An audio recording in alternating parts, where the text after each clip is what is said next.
Bonjour.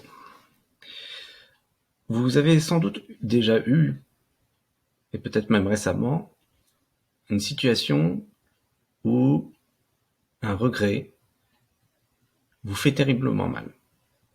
Vous avez compris la leçon, vous avez fait une erreur, vous avez compris la leçon de votre erreur, mais malgré tout, votre cerveau est en train de vous attaquer sur cet événement, en train de vous répétant, en insistant, tu n'aurais pas dû faire ça, tu n'aurais pas dû faire ça. Je vais prendre un exemple, par exemple, vous avez un nouveau téléphone qu'on vous a offert, il y a plein de fonctionnalités, et puis bêtement, vous le brisez, et il ne fonctionne plus. Vous vous en voulez à mort, c'était largement évitable, et vous savez ce qu'il faut faire. Par exemple, vous l'avez posé sur le rebord d'un meuble, et il est tombé. Donc vous savez qu'à partir de maintenant, il ne faut plus le poser à cet endroit-là, mais pourtant votre cerveau, clac, clac, clac, il vous attaque en disant mais fallait pas faire ça, etc., etc. Et vous êtes peut-être demandé mais comment on fait pour se protéger contre ce genre de douleur, de souffrance. Et moi, ça fait une petite dizaine d'années que j'avais trouvé une technique. En fait, une petite dizaine d'années, ça date depuis l'époque où en fait j'ai découvert le déterminisme. Et donc, ça prouve pour moi qu'on peut transformer, on peut partir d'idées très abstraites comme le déterminisme et tomber sur des outils très concrets qui permettent d'esquiver des douleurs inutiles. Donc, on a le déterminisme. Qu'est-ce que c'est?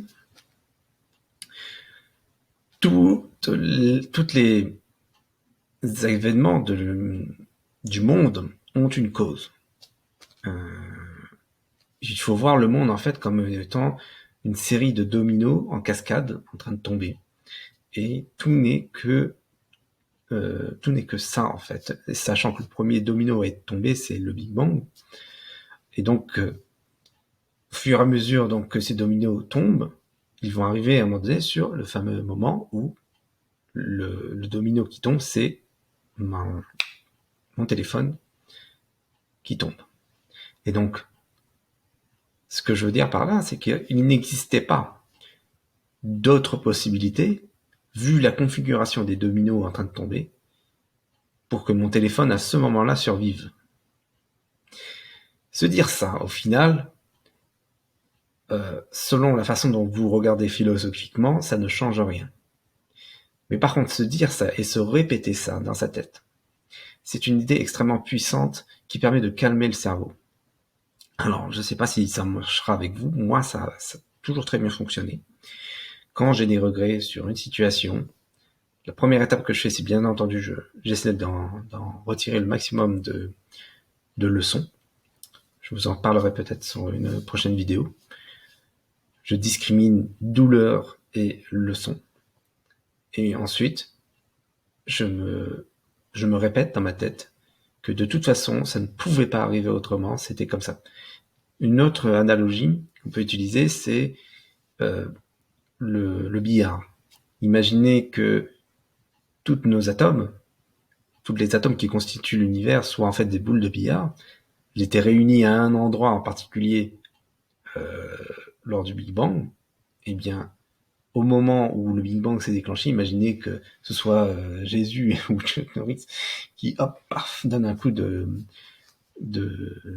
sais pas c'est quoi le bâton qu'on utilise pour le billard, mais bref, peu importe, vous voyez ce que je veux dire, un coup, et là, ça se déclenche. Mais ça ne peut pas, ce jeu de billard entre les atomes amène forcément à cette situation de ce téléphone tombe à ce moment-là, et de toute façon, ça ne pouvait pas arriver autrement. La seule chose qu'il y a à faire, c'est retenir la leçon.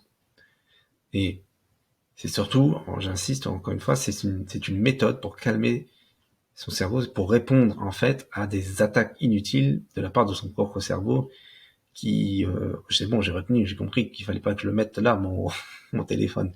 Merci d'insister, mais c'est pas la peine.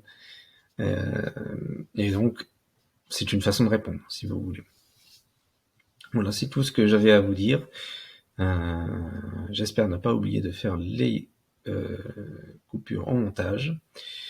Et je m'excuse aussi pour la qualité de la vidéo. Voilà, portez-vous bien. À la revoyure.